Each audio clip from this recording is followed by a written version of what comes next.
Hello ನಮಸ್ಕಾರ, ನಾನು ರಂಗನಾಥ್. ಕಳೆದ ವರ್ಷ ಇದೇ ಸಮಯದಲ್ಲಿ ನಿಮ್ಮ ಮುಂದೆ ಹಾಜರಾಗಿ ಹೊಸ ಕನಸು ಮತ್ತು ಹೊಸ ಸವಾಲುಗಳ ಸಮೇತ ನಾವು ನಿಮ್ಮ ಮುಂದೆ ಹಾಜರಾದ್ವಿ ಪಬ್ಲಿಕ್ ಮ್ಯೂಸಿಕ್ ಚಾನೆಲ್ ಮೂಲಕ. ಪಬ್ಲಿಕ್ ಟಿ ವಿಗಾಗಲೇ ಸಾಕಷ್ಟು ಸಮಯ ಆಗಿತ್ತು. ಪಬ್ಲಿಕ್ ಟಿ ವಿಯನ್ನು ಕೈ ಹಿಡಿಸು ನಡೆಸಿದಂತಹ ನೀವು ಪಬ್ಲಿಕ್ ಮ್ಯೂಸಿಕ್ಕನ್ನು ಹಾಗೆ ನಡೆಸಿದ್ರಿ. ಭಾಳ ಅದ್ಭುತವಾಗಿ ಆರಂಭ, ಗಣ್ಯರ ನಿರೀಕ್ಷೆ ಮತ್ತು ನಿಮ್ಮ ನಿರೀಕ್ಷೆ ಎರಡನ್ನೂ ಆ ಭಾರವನ್ನು ಹೆಗಲ ಮೇಲೆ ಹಾಕಿಕೊಂಡು ಮುಂದೆ ಹೋದಾಗ ನಮಗೆ ಒಂದು ಭಯ ಇತ್ತು. ಆದರೆ ಆ ಭಯ ಅಂತಿಮವಾಗಿ ನಾವು ಇಟ್ಕೊಂಡಿದ್ದ ಭಯ ಸರಿಯಲ್ಲ ಅಂತ ಅನ್ನಿಸ್ತು. ವರ್ಷ ಉರುಳುತ್ತಿದ್ದಂತೆ ಈಗ ಹಿಂದಕ್ಕೆ ನೋಡಿ ತಿರುಗಲೇಬೇಕಾದ ಸಮಯ. ಒಂದಿಷ್ಟು ಸಂತೋಷ ಇದೆ, ಒಂದಿಷ್ಟು ಕಹಿ ಇದೆ. ಎಲ್ಲದಕ್ಕಿಂತ ಹೆಚ್ಚಾಗಿ ನನಗೆ ವೈಯಕ್ತಿಕವಾಗಿ ನಾನು ಹೇಳೋದು, ನನ್ನ ವೈಯಕ್ತಿಕ ಆಸೆಗಳು ಏನೇನೋ ಇದ್ವು ಈ ಚಾನಲ್ಗೆ. ಆದರೆ ಅನಿವಾರ್ಯತೆ, ಬದುಕಬೇಕು ಅನ್ನುವಂಥ ಅನಿವಾರ್ಯತೆ ಇದೆಯಲ್ಲ, ಅದು ನನ್ನ ಕೈಗಳನ್ನು, ನನ್ನ ಸಹೋದ್ಯೋಗಿಗಳ ವಾದವನ್ನು ನನ್ನ ಮುಂದೆ ಬಂದು ಮಂಡಿಸಿದಾಗ ಕಟ್ಟಾಕ್ಬಿಡ್ತು. ಆ ಅನಿವಾರ್ಯತೆಗಳ ಮಧ್ಯೆ ಕೆಲವು ಸೋಲುಗಳನ್ನು ಕಂಡೆ. ಸೋಲು ಅಂತ ಯಾರು ಕರೆಯಲ್ಲ, ಸೋಲ ಅದು ಅಂದರೆ ಹೌದು ಸೋಲೆ, ಅದು ಅನುಮಾನನೇ ಇಲ್ಲ. ಯಾಕಂದರೆ ಆ ಆಶ್ವಾಸನೆಗಳೊಂದಿಗೆ ಕೆಲವೊಂದಿಗೆ ಇದು ಆರಂಭ ಆಗಿತ್ತು. ಬಹುಶಃ ಅದಕ್ಕೆ ಇನ್ಯಾವುದೋ ರೂಪದಲ್ಲಿ ಇನ್ನೊಂದು ಪ್ರಯತ್ನವನ್ನು ಮಾಡಬೇಕು ಅಂತ ಕಾಣುತ್ತೆ. It's okay. ಪಬ್ಲಿಕ್ ಮ್ಯೂಸಿಕ್ನ ಆರಂಭ ಮಾಡಿದಾಗ ನಿಮಗೆ ಒಂದು ಭರವಸೆಯ ಆಶಾಕಿರಣವನ್ನು ನಾವು ಮೂಡಿಸ್ಬಿಟ್ಟಿದ್ವಿ. ಭಿನ್ನವಾಗಿ ಸಂಗೀತದ ಎಲ್ಲ ಆಯಾಮಗಳನ್ನು ನಿಮ್ಮ ಮುಂದೆ ಹಾಗೆ ಅನಾವರಣಗೊಳಿಸ್ತಾ ಹೋಗ್ತೀವಿ ಅಂತ. ಅದರಲ್ಲಿ ಕರ್ನಾಟಕ ಸಂಗೀತ ಅಥವಾ ಹಿಂದೂಸ್ತಾನಿ ಈ ರೀತಿ ಎಲ್ಲವನ್ನೂ ಆ ಪ್ರಯತ್ನವೂ ಆಯಿತು. ನನ್ನ ಸಹೋದ್ಯೋಗಿಗಳು ಬಾವಲಹರಿ, ಸಿಂಪ್ಲಿ ಕ್ಲಾಸಿಕಲ್, ಎಲ್ಲೋ ರಾಜ್ಯದ ಮೂಲೆ ಮೂಲೆಗಳಿಂದ ಕೆಲವು ಕಲಾವಿದರನ್ನ ಕರ್ಕೊಂಬಂದು ಇಲ್ಲಿ ರೆಕಾರ್ಡ್ ಮಾಡಿ ಹಾಕಿದ್ರು. ಕ್ಲಾಸಿಕಲನ್ನು ಬೆಳಗ್ಗೆ ಹೊತ್ತಲ್ಲಿ ಟ್ರೈ ಮಾಡಿದ್ರು, ಎಲ್ಲ ಮಾಡಿದ್ರು. ಆಗಲೇ ಇಲ್ಲ, ವರ್ಕೇ ಆಗಲಿಲ್ಲ. ಹಾಗೆಂದ ಮಾತ್ರಕ್ಕೆ ನೀವು ನೋಡೋರು ಇರಲಿಲ್ಲ ಅದನ್ನು ಅಂತಲ್ಲ. ಆದರೆ ಮಾರುಕಟ್ಟೆ ಎಂಬ ಹುಚ್ಚು ಹೊಳೆಯಲ್ಲಿ ಈಜಬೇಕು ಅಂತ ನನ್ನನ್ನು ಬಿಟ್ಟಾಗ ನಾನೂ ಕುಸ್ತು ಬಿದ್ದೋದೆ. ನನ್ನ ಕೈಲೂ ಆಗಲಿಲ್ಲ ಅದನ್ನು ತಡ್ಕೊಳ್ಳೋಕ್ಕೆ. ಈ ರೇಟಿಂಗು, ಅದಕ್ಕೆ ಸಂಬಂಧಪಟ್ಟಂಗೆ ಏನೋ ಅಡ್ವರ್ಟೈಸಿಂಗು, ಈ ಥರದನ್ನು ಬಂದಾಗ simply I accepted the defeat.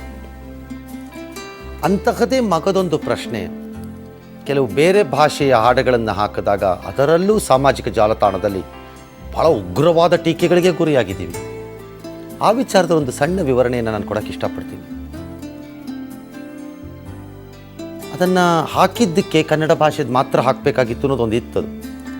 ಆದರೆ ಒಂದು ನಮ್ಮ ಅರಿವಿನಲ್ಲಿರಬೇಕು, ಕರ್ನಾಟಕದಲ್ಲಿ ಆ ಭಾಷೆಯನ್ನು ನೋಡುವ ಬಟ್ ಕನ್ನಡವನ್ನೇ ಮಾತನಾಡುವ ಜನ ವಿಪರೀತವಾಗಿದ್ದಾರೆ. ಎಗೈನ್ ಆ ಒಂದು ಕಾರಣಕ್ಕೆ ಅದನ್ನು ಕೂಡ ಇಂಟ್ರೊಡ್ಯೂಸ್ ಮಾಡಲಾಯಿತು. ಬಟ್ ಅದಕ್ಕೊಂದಷ್ಟು ಟೀಕೆ ಬಂತು, ಸ್ವಾಗತಾರ್ಹ, ನೋ ಇಶ್ಯೂಸ್. ಯಾಕೆ ವರ್ಷದ ಮೊದಲಿನ ಕಥೆಯನ್ನು ಹೇಳೋವಾಗ ಒಂದು ರೀತಿ ಆ್ಯಂಟಿಸಿಪೇಟ್ರಿ ಬೇಲ್, ಒಂದು ಬೇಲನ್ನು ಹಾಕ್ಕೊಂಡು ನಮ್ಮ ಹತ್ರಕ್ಕೆ ಬರ್ತಿದ್ದಾರೆ ಅಂತ ಅನ್ಕೋಬೇಡಿ. ಮಾಡಿರುವ ತಪ್ಪನ್ನು ಮೊದಲು ನಿಮ್ಮ ಮುಂದೆ ಒಪ್ಪಿಸ್ಬಿಟ್ರೆ ಆಮೇಲೆ ಉಳಿದಿದ್ದನ್ನು ನಾವು ಹೇಳ್ಕೊಂಡು ಹೋಗ್ಬೋದು. ಇವತ್ತು ಅದಕ್ಕೊಂದು ಸ್ಥಾನ ಕೊಟ್ಟಿದ್ದೀರಿ, ಒಂದಷ್ಟು ನಿಂತ್ಕೊಳ್ಳೋಕ್ಕೆ ಜಾಗ ಮಾಡಿಕೊಟ್ಟಿದ್ದೀರಿ. ಅಸಂಖ್ಯಾತ ಅಭಿಮಾನಿಗಳು ನೀವು ನಮ್ಮನ್ನು ಕೈ ಬಿಡದೆ ಮುನ್ನಡೆಸಿದ್ದೀರಿ.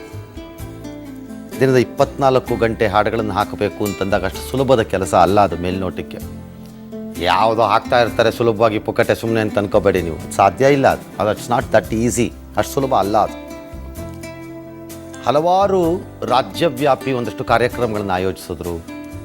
ನಮ್ಮ ಸಿನಿಮಾ, ನಮ್ಮ ಹಾಡು, ಅದನ್ನು ತೊಗೊಂಡು ಕಲಾವಿದರನ್ನು ಕರ್ಕೊಂಡು ರಾಜ್ಯಾದ್ಯಂತ ಹಲವು ಕಡೆ ಹೋದರು. ಹಲವಾರು ಕಡೆಗಳಲ್ಲಿ ಅವರೇ ಮಾಡಿದ ಶೋಗಳನ್ನು ಸ್ಪಾನ್ಸರ್ ಮಾಡೋದು ಅಥವಾ ಅವರಿಗೆ ಮೀಡಿಯಾ ಸಪೋರ್ಟ್ ಕೊಟ್ಟು ತೊಗೊಂಬರೋದು, ಅದನ್ನು ನಮ್ಮಲ್ಲಿ ಪ್ರಸಾರ ಮಾಡೋದು, ವಿದೇಶಗಳಲ್ಲೂ ಸೇರಿದಂತೆ, ಎಲ್ಲೋ ದುಬೈನಲ್ಲೋ ಎಲ್ಲೋ ಆಯಿತು ಅಂತಿದ್ದನ್ನೆಲ್ಲ ಇದನ್ನೂ ಎಲ್ಲ ಮಾಡಿದ್ದಾರೆ.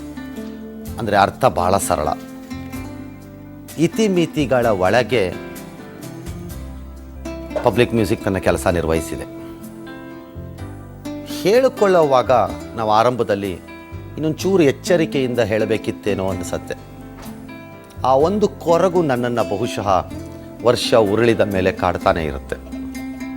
ಅಂದ ಮಾತ್ರಕ್ಕೆ ನನ್ನ ಆ ಮೂಲ ಆಸೆ ಏನಿದೆ ನಾನು ಬಿಟ್ಕೊಡ್ತೀನಿ ಅಂತೇನಲ್ಲ.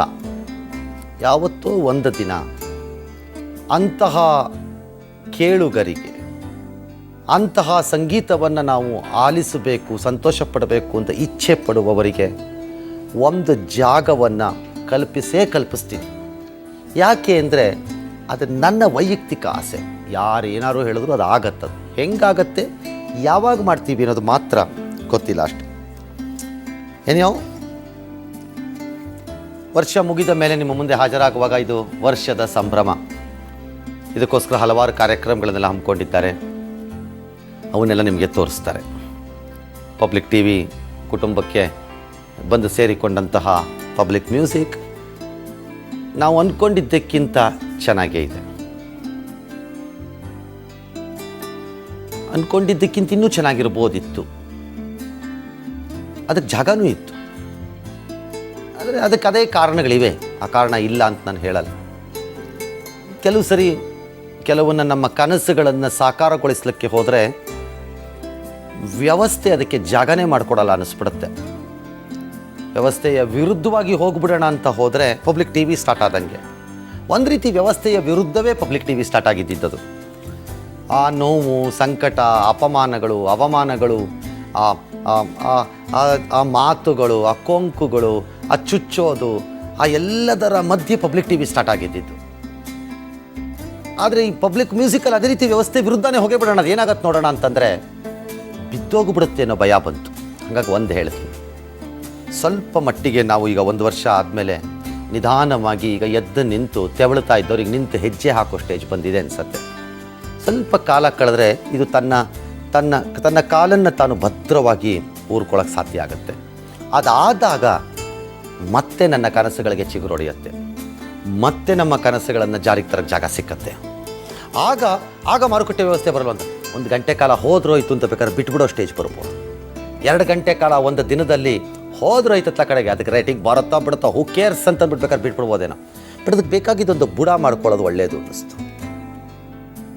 ತಲೆ ಗಟ್ಟಿ ಇದೆ ಹಂಗಂದುಬಿಟ್ಟು ಬಂಡೆಗೆ ಗುದ್ದುಕೊಳ್ಳೋ ಬದಲು ಜಾಣರಂತೆ ಹೆಜ್ಜೆ ಹಾಕಿ ಮೊದಲು ಭದ್ರ ಆಗಿ ಆಮೇಲೆ ಆ ಕನಸುಗಳನ್ನು ಮೇಲೆ ತಂದರೆ ಆವಾಗ ಅದನ್ನು ಸಸ್ಟೈನ್ ಮಾಡ್ಕೊಳ್ಳೋಕ್ಕೆ, ಉಳಿಸ್ಕೊಳ್ಳೋಕ್ಕೆ ಸಾಧ್ಯ ಅಂತ ನನ್ನದೊಂದು ಲೆಕ್ಕಾಚಾರ. ಅದಕ್ಕೆ ಈ ವರ್ಷ ನಾನು ಎದುರು ನೋಡ್ತಾ ಇದ್ದೀನಿ. ಈ ವರ್ಷ ಆರ್ಥಿಕವಾಗಿ ಹಾಗೂ ಎಲ್ಲರೂ ಬೇಕೋ ಬೇಡವೋ ಅನಿವಾರ್ಯ ಸಂಕಟಗಳು, ಹಾಡುವುದು ನನ್ನ ಅನಿವಾರ್ಯ ಕರ್ಮ ಅಂತ ಇದೆ ಒಂದು ಕಡೆ. ಹಾಗೆ ಇದನ್ನು ಅನುಭವಿಸುವುದು ನಮ್ಮ ಅನಿವಾರ್ಯ ಕರ್ಮ ಆಗಿದೆ.